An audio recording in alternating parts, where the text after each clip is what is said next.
everyone, to a very special episode of the HR and Payroll 2.0 podcast. We're live at the World at Work Total Rewards event here in San Antonio, Texas, a rainy San Antonio, Texas. And as always, I'm joined by the legendary Julie Fernandez. Welcome, Julie. Thanks so much, Pete. And now we have a really cool guest. I've been waiting for a very long time to have Joe Ranzau with us today. Yeah, welcome, Joe. Thanks for having me. Yeah, Joe is a partner of Global Payroll and Workforce Strategy, right, for Grant Thornton. All the easy things. Oh, That's yeah. right. Yeah, the simple things. Yeah, the simple things. And we've started taking selfies at events when we run into each other because we are always crossing paths at the big industry events. And we do just happen to be running past each other. Yeah. Very, very seldom do we actually get to sit and spend much time. Well, Julie and I never see each other in anywhere but other than on the road. And we're always like going, hey. Divide and conquer. Yeah. We rarely get to record like this. So, it's great. No, But it's a treat. Thanks for having me. Yeah, no, we're excited to have you, Joe. Look, we ask all of our guests, how did they get into this wacky world of HR and payroll, and why on earth are you still around it? So I think like everyone else, it's a complicated answer, right? And I'll really quickly, back in college, I'm old. Everyone was going into MIS degrees, and I saw the deluge coming. Didn't want to do it. I looked around and said, what does everyone need? Well, the government exists, so you're either going to have to file taxes or HR. I'm not good with numbers, ironic. I'm going to go into HR. So, and then I'm bad with math too, and I'm leading payrolls. Exactly. So hopefully no one's listening that thinks math is important there. But and then, long story short, went into change management, transformation. I've never met anything I didn't want to change and make better. Joined multiple consulting firms, and they discovered my illicit HR past, drug me back over into that side of the world. And what I decided is, hey, I could actually affect major change for payroll by being a therapist for HR, IT, finance, and the business. Yeah, it's a great way. It's a great way to put it. Yeah. I love it. Well, we appreciate you, man. We're glad you're here. So, Yeah, exactly. One of the things that you and I have shared in crossing, whenever we do cross, is just, who we naturally touch different stakeholders in the organization. Quite often, because of Grant Thornton and what your company does, you're working with the CFOs, and whereas I might more directly be working with the CHROs. So I think this is a perfect opportunity to just get your perspective a little bit on the CFO buyer and how that differs because it is CFO led. Sure. So it's actually been an interesting observation for me, being an HR consultant, a payroll consultant, that I primarily work with CFOs and controllers. A lot of times it's risk, and it's risk mitigation rather, and the unknown. I think all of us, and you've probably joked about it on your podcast, a lot of executives are aware of payroll. They know that they like having the paycheck. They have no idea what happens under the surface, nor do they really want to have an idea. They just want someone to tell them, yes, it's okay, no, it's not, and here's how you fix it, or something in between. And so most often, maybe it's brand permission, maybe it's the size of companies I'm working with, where once you start getting into the billions of dollars of annual spend, CFOs tend to start focusing on that pretty heavily. That I get pulled in from that lens. And so, again, really risk-focused, some cost efficiency, some labor spend. The studies change every year, whether it's between 1% to 4% of labor leakage coming out of U.S. payroll. That's obviously very compelling to everyone, but especially to a CFO. And then when you get into that HR side of the house, Julie, I'm sure you see it a lot, but it's much more about employee experience and how we're going to affect that overall life cycle, drive retention, et cetera. And so, again, a little bit of a different focus. Yeah, that's when you start hearing the CHRO leaders always say, well, I really just want the best one for me, and budget doesn't matter. And I'm like, oh, Lord. Yeah. It sure does matter to whoever's approving this thing. It doesn't matter until it does. I bet you're wrong. And that's how we end up with best of breed across everything. And it's actually one of the things as a consultant I diagnose when I'm coming in. I want to know not just what your core HCM is, not what your payroll system is, but what are you using for learning? What are you using for talent acquisition? And so on and so forth, because their buying strategy then tells me the type of organization I'm going into. And again, payroll, anywhere from a dozen to 20 systems in the U.S., on average to make a single payroll work. And it's very telling without me even having to ask. Yeah, you don't even need to know the dirty laundry. It's right there. Exactly. Just knowing, I think your risk story and kind of how that is primary resonates for me. I had it was actually a CHRO leader, not a finance leader, talking about global payroll. And he said, well, I could do something to harmonize and to bring together global payroll and be a hero, but I could also create myself right out of a job because it sounds like that alone is a very risky value proposition, right, to get into. You could work yourself out of a job, but I think the constant state of change, is there an optimized payroll? out there. I mean, I've heard of Amazon's operations, but I bet if you talk to the Amazon team, I don't know the current head of Amazon. They're continuing to have to evolve that, where they basically have it down to the point, from what I've heard, where a warehouse employee can be paid as they're walking to the car, right, from clocking out to that shift. But they're still having to accommodate and drive transformation, and that's probably the most advanced operation that I've heard of today. Right. Yeah. No, absolutely. Yeah. 100% agree with that. Interesting. Yeah. How about, I wanted to bring up with you just to get your perspective. I don't know, but I imagine we might have a different perspective on where does payroll sit in the organization. So chicken or the egg is what I like to call it. The $1 million question, or maybe it's a $1 billion question with inflation now. I, as a consultant, it depends. Would be the answer I love to give everyone. But where I've gravitated towards is when it should be in finance. And for me, it should be in finance when it's a services organization that either bills or recognizes revenue based on hours worked, right? Because that is directly attributable to the bottom line. It's how we forecast. It's how we get money in the door. And so it's an operational imperative. Versus an organization where perhaps it's more culture focused and based. Maybe it's a higher salaried workforce. There's less complexity. We're not billing based on that time. We're not recognizing revenue based on that time. HR might make sense. Yeah. If it's a mom and pop or a mid-market company, not super complex, either or. Because again, payroll is almost completely dependent on HR for data. But that still doesn't mean sitting within inside HR, they're going to get that data any better than they did sitting over in finance. Agreed. Maybe it's more of a governance issue rather than where they sit. And agreed. Of course, there's always shared service. I think it depends on the culture of the organization too. If they're hyper, finance-led, control-driven, I think payroll makes a lot of sense to be in their world. Sure. But then again, we've been talking about how we've seen some organizations nestling it under the total rewards organization, which I think is an interesting and very strategic play of bringing payroll, comp, and Ben together for that pay experience sort of lens. The other one that we've been seeing now and again is nestled under compliance or risk. I could see that too. Even compensation leaders too, or benefits with the with ERISA and fiduciary responsibility. And with the controller lens on, that's often what they're worried about is where's our risk? How do we mitigate it? And usually that risk function rolls up somewhere into the CFO organization. So it makes a lot of sense. I liked the concept you were talking about with total rewards as well, right? Yeah. Because there's this, not amongst payroll folks, but there's this misconception in general that payroll's the one creating these data sources, these plans, the comp structure. They're the engine that takes. They're the middleware. Really. Exactly. Yeah, right? And the total rewards team is the one that is designing these plans, et cetera, that then have to get applied up against the business, employee election, statutory rules for an output. And our payroll folks are heroic in that they oftentimes just accept what's thrown over the wall at them rather than go back and redesign an actual program. So perhaps I'd love to talk to some folks that have it all under one umbrella to see how they work. Yeah. Agreed. I heard another all under one umbrella earlier this morning that made me cringe. But I do know that more and more organizations and in public sector, you see sometimes the CAO, the Chief Administrative Officer. Yeah, I've seen that. And they're like, oh, well, they pulled, in this particular case, they're like, oh, well, they pulled HR out of that, but payroll is in that, and so is like the mailroom or something. Yeah. And I'm thinking, oh, no. And that's when it's a back office function in their mind, which I think goes to your culture conversation. Yeah. But does payroll, like I've always said, payroll at its, most central kernel at the root is risk management, right? Does it belong maybe with a chief risk officer? I don't know.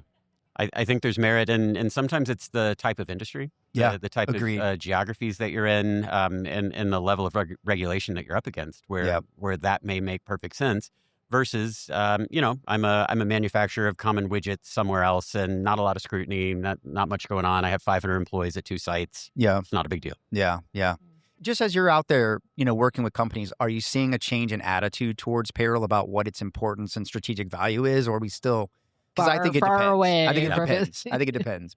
It does depend. I'm seeing a change of attitude amongst payroll leaders. Yeah. On what matters, and if you want, I'm happy to wade into the chief people officer debate. I might have an unpopular take there, but I do see that cultural shift. Whether it's the thought leadership that the two of you are putting out, or I think Nick and Max and a few others have dropped books recently. And if you look at the premise of the book, it's about elevating the payroll professional and how we communicate. Because a really hard lesson for me early on in my career was it's not enough to be right. Yeah. Again, never met anything I didn't want to change, never met anything that I couldn't make better, but I had to bring others along on the journey.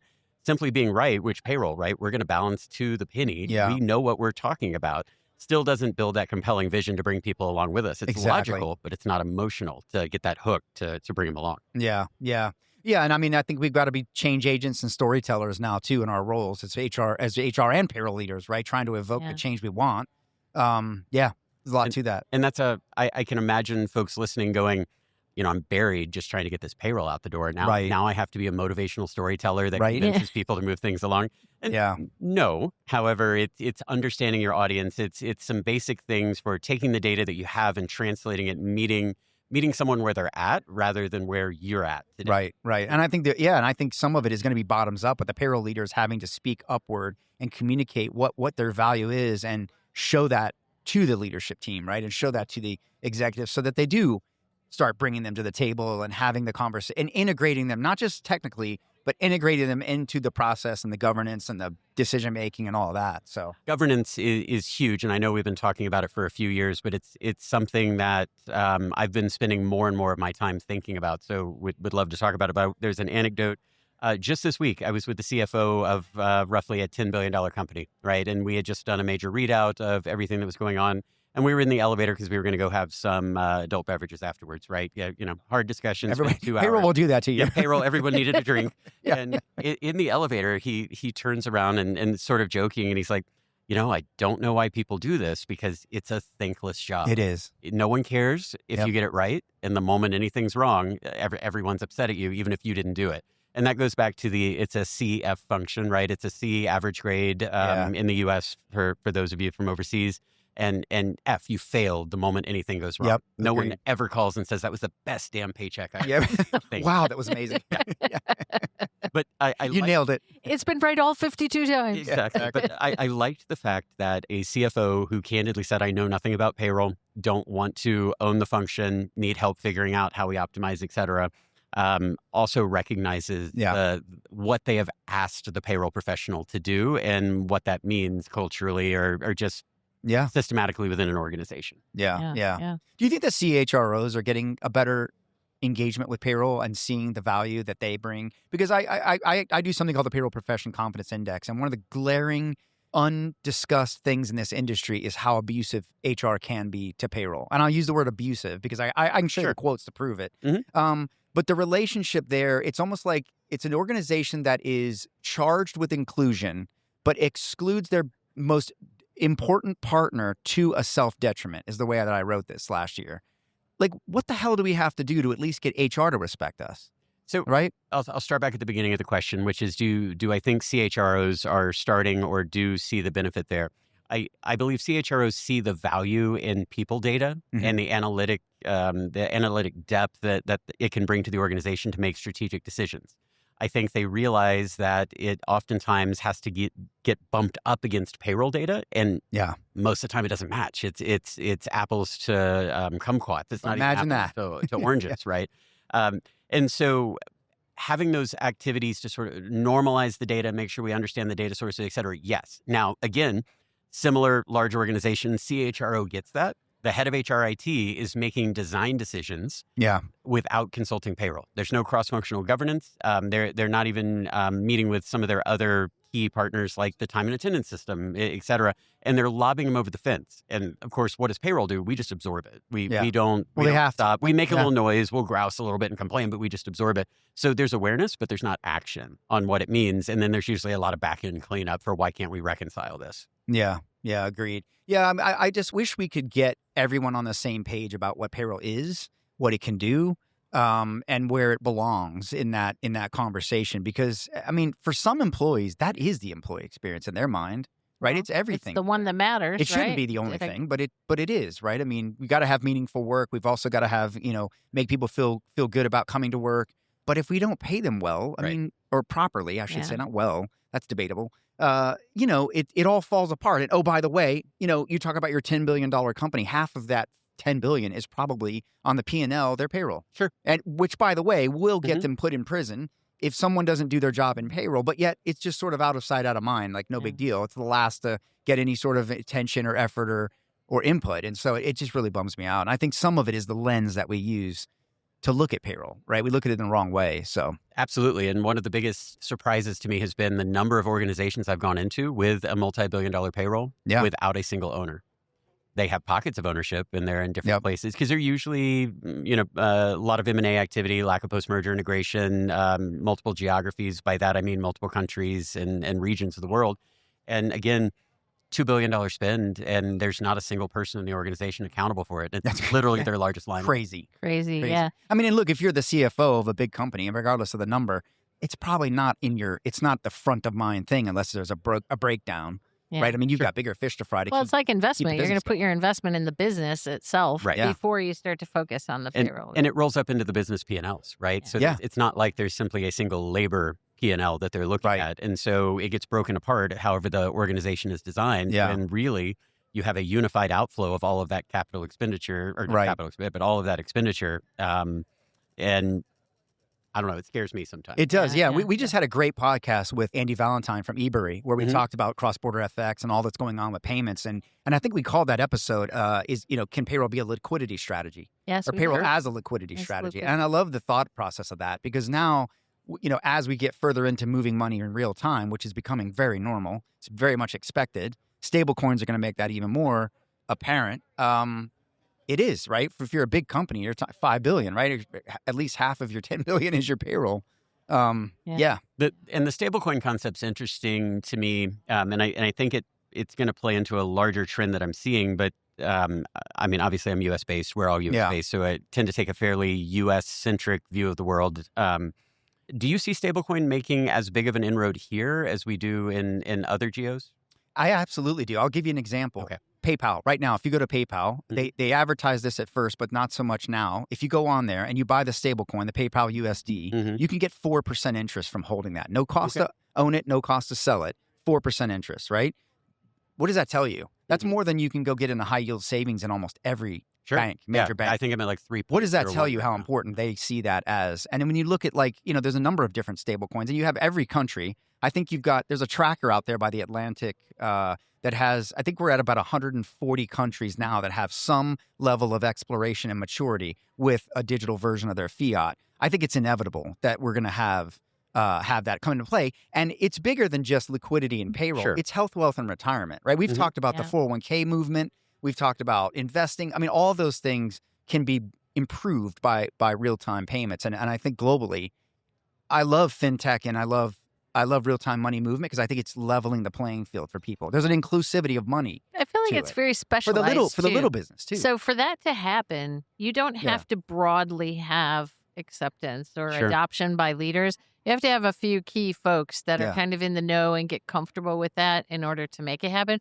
I'm not sure we've hit critical mass on that by a long shot, but very real. A tipping point really relies on a few and not on the many. Yeah, right. Yeah. I mean, just think about I took a trip one time. I think I went to New York City and back, and I couldn't get anyone to take cash from me. Sure. Airport, whatever. Everybody just wanted cashless now. I mean, it's just where we are. And I think about, just the speed at which we expect everything and the on-demand nature of things. Why shouldn't money move that fast as well? And I love it because now, you think about a same-day payment in California. You think about or for a termination, or you think about, any sort of compliance-related activity. Being able to move that money to somebody instantly relieves a lot of burden off of the business and the employee or the payroll team and helps the employee. And ACH is moving much, much faster now in the U.S., which helps. But back to your point, Julie, I do believe there's a people element to a stablecoin, and where I've seen it make the most logical sense from an employee perspective is more Europe and Asia, where they're moving around. So not the EU, obviously, where everyone's on the euro, but where someone is moving around cross-border where the currencies change. And so stablecoin, getting a portion of their payment in stablecoin so that they can convert where they're at. Yeah. And then a portion of their paycheck goes back to the home currency that they want to put. I mean, everything else is digital. Why not money, right? As long as it's not, something maybe that's speculative like a meme coin or whatever. But with stablecoins, it's tied to the fiat.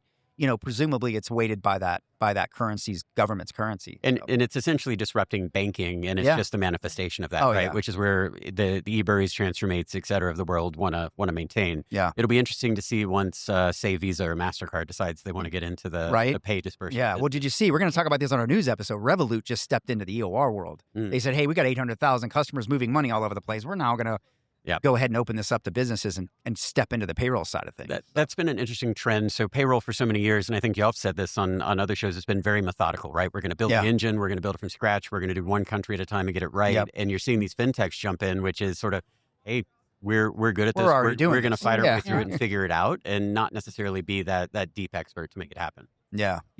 Well, I think what you're seeing is a convergence of technologies and opportunity coming together. You look at the embedded nature of payroll now, right? You've got ADP embedded with Fiserv Clover, right? Right. Bringing payroll where it should have always been, right? Where it needs to be. So why not other aspects of tech and money coming together? I mean, the simple truth is we really are talking about sometimes the same organizations that can't unwed themselves from 1,200 different reports and get to dashboards and things, juggling money as if they were, proficient financially. So it's a big leap, right? It is. It is. How do you find the right vendor? How do you decide which one of these things you're going to go into? Because I think all of our payroll friends take their responsibility very seriously, right? Yeah. Because to your point, it is the trust that an employee places in the organization. It's where that manifests. And honestly, I don't feel like we talk about trust enough, not just for the payroll team, but even our vendors that we're relying on. And how do you decide to go work with one of these new vendors, right? Because if you think about our vendor landscape, 98.5% accuracy is the table stakes, right? The worst vendor in the market that no one enjoys working with, but they're still viable, is 98.5% accurate. And the best vendor in the market maybe is 99% accurate, right? So within fractions of a percent, how do we differentiate? And it comes down to trust, what we expect, the experience. Do we think we're going to get it from them? And I think that applies to payroll as well, as we're trying to affect change in organizations. Lots of dimensions to that I don't know that we have time to completely unpack, but it is a conversation I think we need to continue having. Yeah. Absolutely. Yeah. Hey, before we move on to AI, which I know it's surprising we've made it this far without going too deeply into that. Yep. We were talking a little bit about your CFO who said, I don't really want to own it. Payroll being the hot potato. We've all seen that, that gets shuffled around quite a bit. But is there a hotter than hot potato or a redder than redheaded stepchild in tax? Yes. Poor tax. Poor so where does payroll tax sit within? Nobody gives tax any love. No, it's the necessary evil. And then I think, and there's probably a couple of them, but so payroll tax, I find a lot of organizations choose to have a vendor to handle payroll tax. You'll need someone in-house responsible for it. If it's a small enough payroll, it's usually one of the payroll leads that's also managing that vendor. But that seems to be when I get complaints from my clients about their vendors, most of the time they're okay with their tax vendor, especially if it's a standalone contract.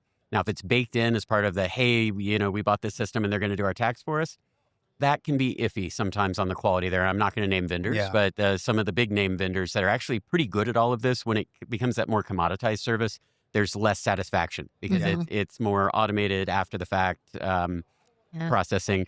So, but within the payroll world, I was thinking large hospitality clients of mine where they owned the multinational, they owned the payroll tax team within the payroll function.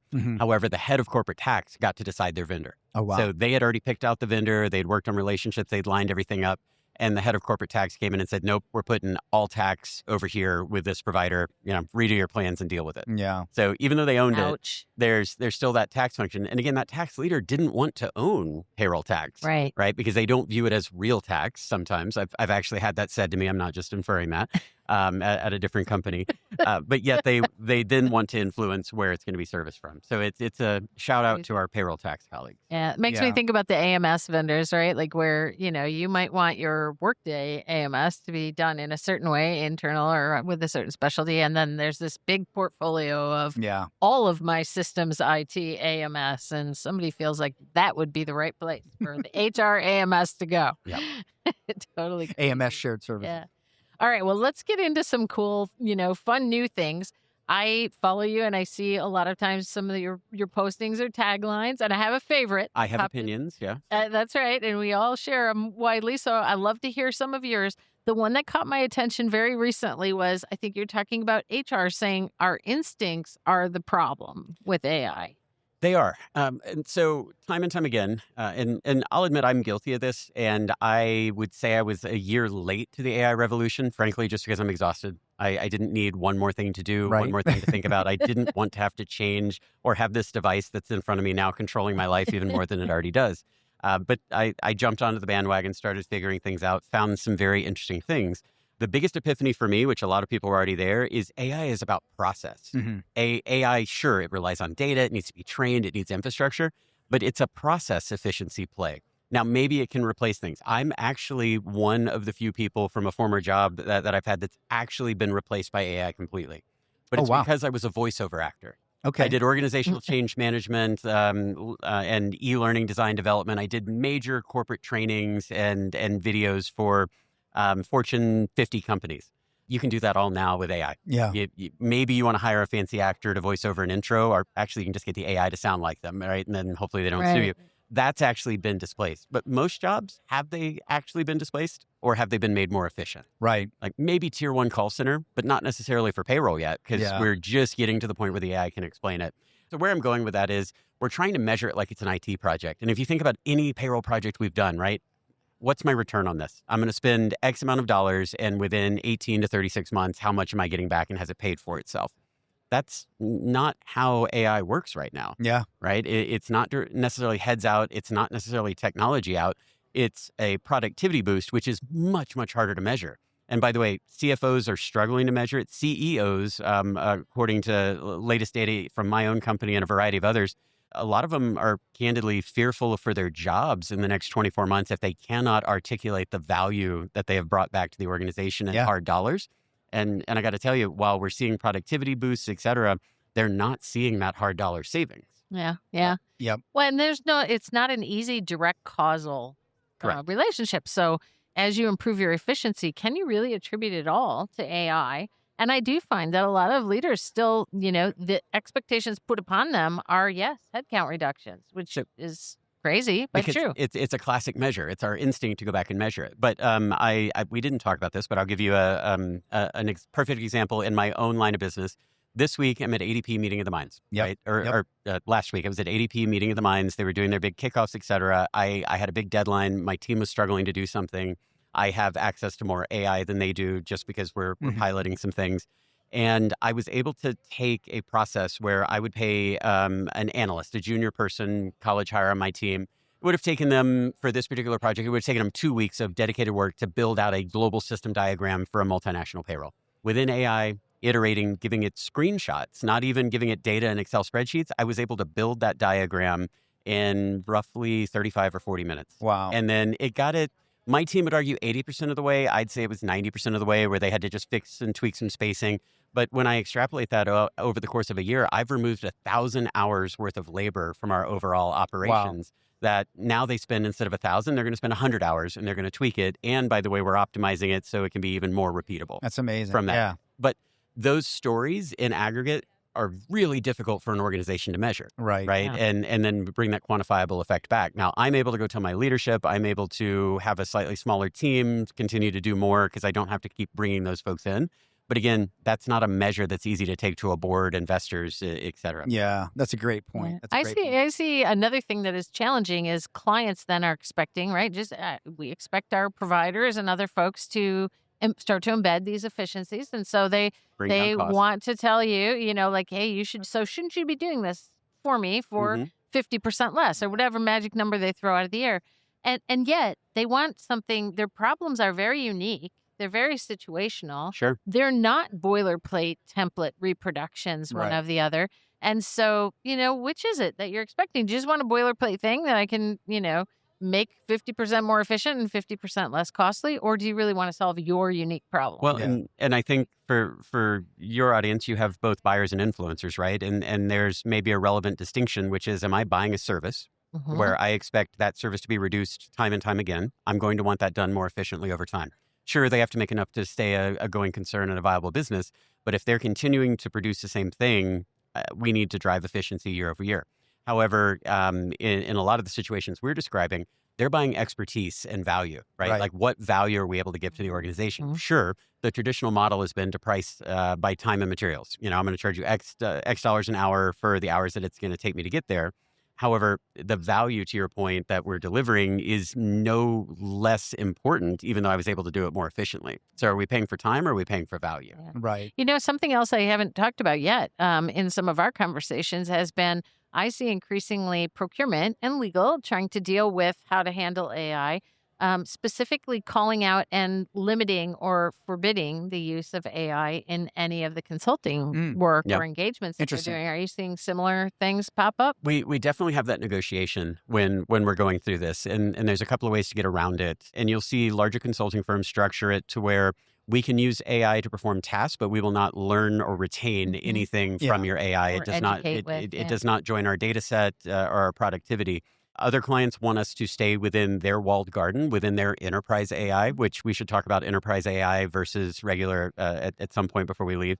But I'm also seeing that. And then, frankly, I am seeing a lot of companies, even within their own employees, say, we're just not using it yet. We're not comfortable. Yeah. And that's a really silly mistake because that creates shadow AI. Yeah. Right? Yeah. Because people are doing it anyway. That's true. Yep. Explain what shadow AI is. I know, but I'd love for our audience. So in my mind, when I'm Joe's definition of shadow AI, which is it's any AI that's being used outside of the company's walled garden. Right. Now, whether that is, I don't want to name them because folks would be listening, but you have one of those speakers that likes to talk to you, and it's basically a glorified kitchen timer that also plays music. Right. There's AI embedded in there. Or you use the function on your phone to ask questions, query, or even now when you Google something at the top of Google, it's starting to give you instructions. And so what a lot of folks will start doing is they'll have their own subscription somewhere, whether they pay for it or they just sign up for it. And well, my company's not letting me do this. I'm going to just put it in over here on the side and see what answer it gives me. There's no data protection and there's leakage. Or you could even have it where a department buys something, but IT's not sophisticated enough to control that spend and set it up. Yeah. Agreed. Yeah, there's a lot of Copilot and ChatGPT sort of nascency going on around, and you're right. It isn't being governed from the top down, and I think that's why you're getting these results. We know that's why you're getting these results. Well, 95% of organizations saying they're not getting value. Well, because no one's managing the value, no one's managing the change, no one's teaching anyone. And then we do structure it in funny ways. So I'm fighting a fight with one organization where. They've made the decision that while it can have access to all of the data that a person is appropriately having access to, they've limited the level of detail it can go into. So it can see it, but it can't open stuff up to then truly get you analytics. But I get asked the question a lot, which you haven't yet, which is where am I seeing it actually create value within the payroll space, right? Yeah. So there are the common things for checking and just, hey, that looks wrong, or, don't worry about that difference for Joe's check. He got a bonus last month and we knew that was coming. Two interesting things, one personal and then one I saw at a conference. So personal, really large, challenging system implementation, taking someone off legacy mainframe. Literally the data is stored on tapes. If you want to go back, you actually have to go get the tapes out of deep storage. Unstructured data. And brutal going into a SaaS environment. And so paying tons of people to be Excel jockeys and do massive amounts of VLOOKUPs between the systems and try to normalize data. And it was hours and hours and hours a day every time we got a new compare file just to get them lined up. Yep, I've been there. Took it into Copilot, which I'm not the biggest fan of Copilot. There are better out there. Took it into Copilot because that's what was approved. Did a fairly structured prompt, but all again, natural language, meaning I wasn't using any coding. I'm not smart when it comes to the computer stuff and doing anything fancy. Gave it everyone's roles, gave it what we were looking for, gave it examples of what we were seeing incorrect and why. And within 3 minutes, it was able to, between 90 and 95% accuracy, say, hey, these issues, that belongs to the system implementer. These issues, that goes back on the client side that we need to look at. These are acceptable variances because, like one of the examples, and they'll know who they are if they're listening to this, the vendor loaded the time file wrong and there were duplicates. And so it was very easily able to triage. And I know people are saying, well, I could do that in Excel too.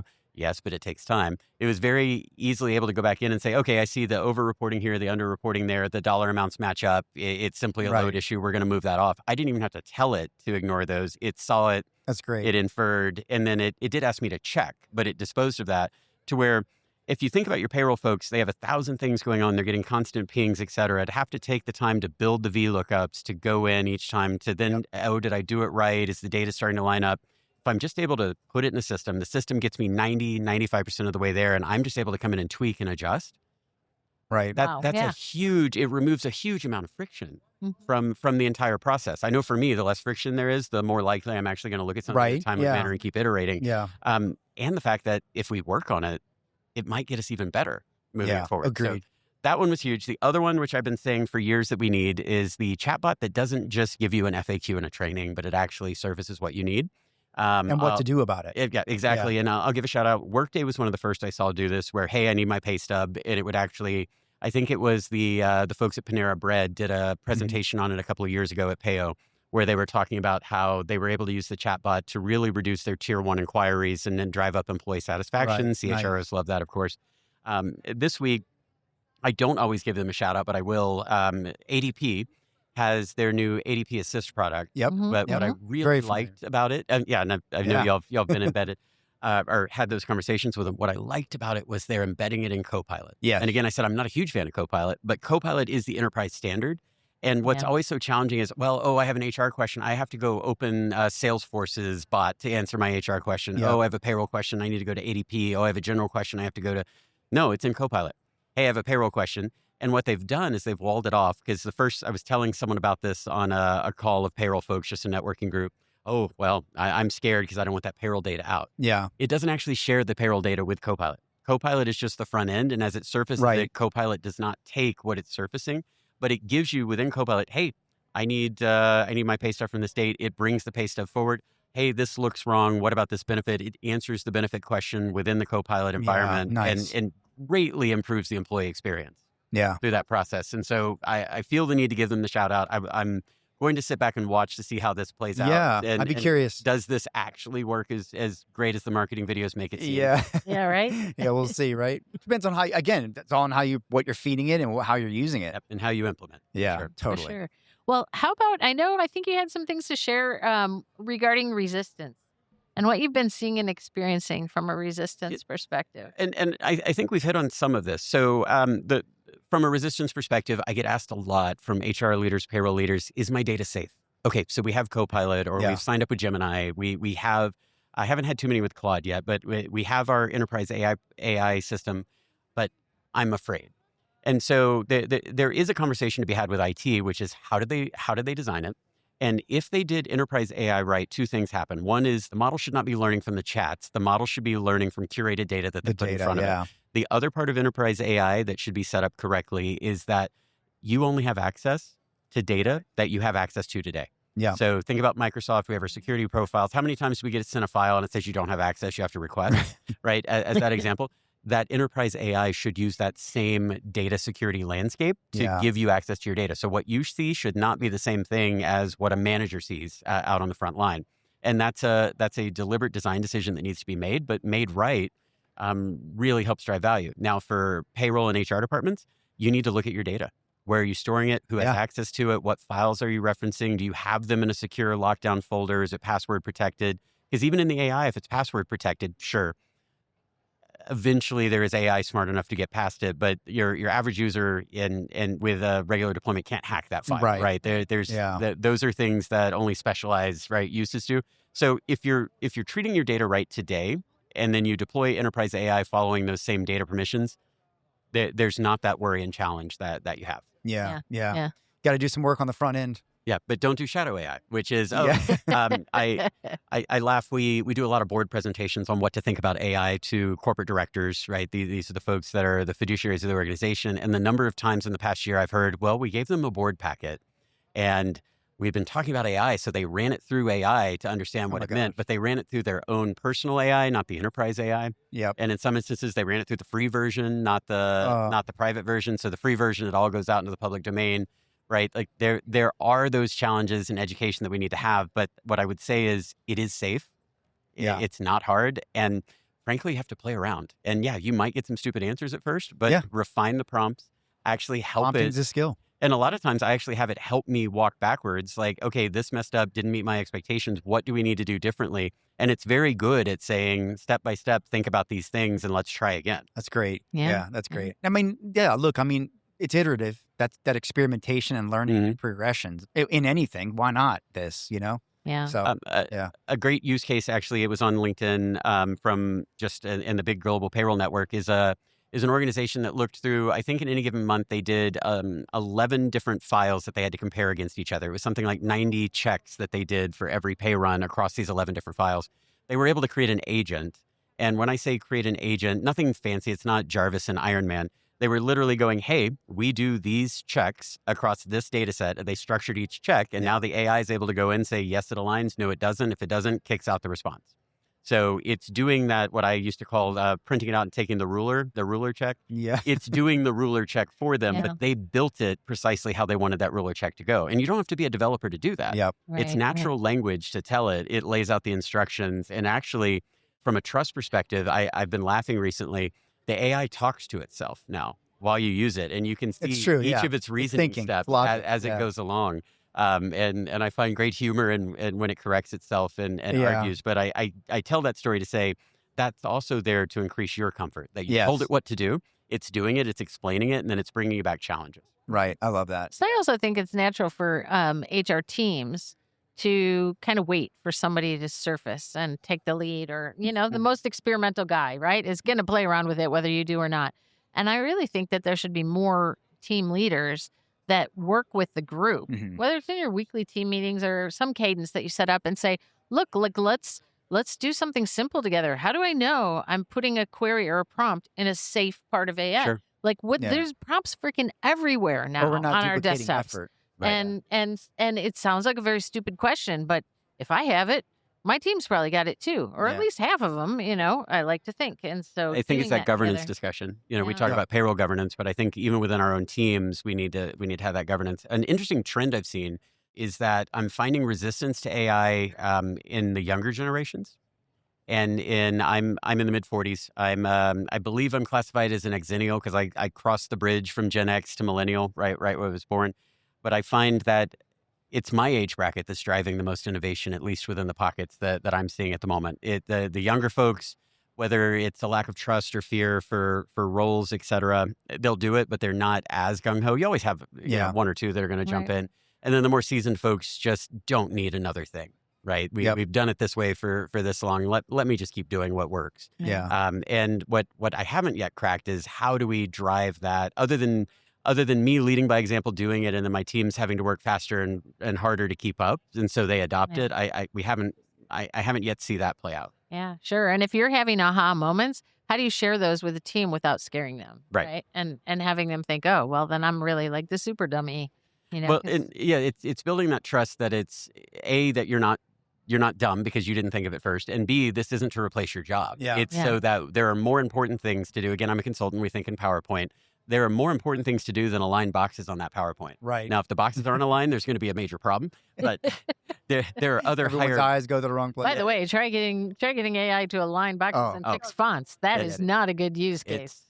It's wildly frustrating. I leave the art away from the keep it away from there. But what it is able to do is it is able to take those rote tasks that took way too much time, and it is moving them along at exponential speed. Again, just the ability to build the VLOOKUPs. And look, if you're one of those people that needs to trust it, do it within Excel. Yeah. It's embedded within Excel, and it can actually build all the formulas for you, show you, rather than just giving you an output. So there are ways for you to build that comfort level and trust. I know I mentioned trust earlier. Right. So that you're happier, and then you feel good about taking it forward because you understand how it did it. Yeah. It would be really fun if next conference season, there's always a buzzword, right? Yeah. Engagement, AI, whatever. It would be really fun if trust came up as the buzzword of another thing. Yeah. Because, all those things are still there. It should be there now. Hopefully. It should be, hopefully. Sure. But I'm hearing it articulated more and more, even by the vendors, because again, they're realizing that what differentiates them a lot of times is becoming less and less the tech behind them and more the service and experience they provide. How did we make you feel? Did we get it done? Yep. And did we stress you out while we did it? Yeah. Yeah. Absolutely. Have an aura ring. Did we stress you out as we did it?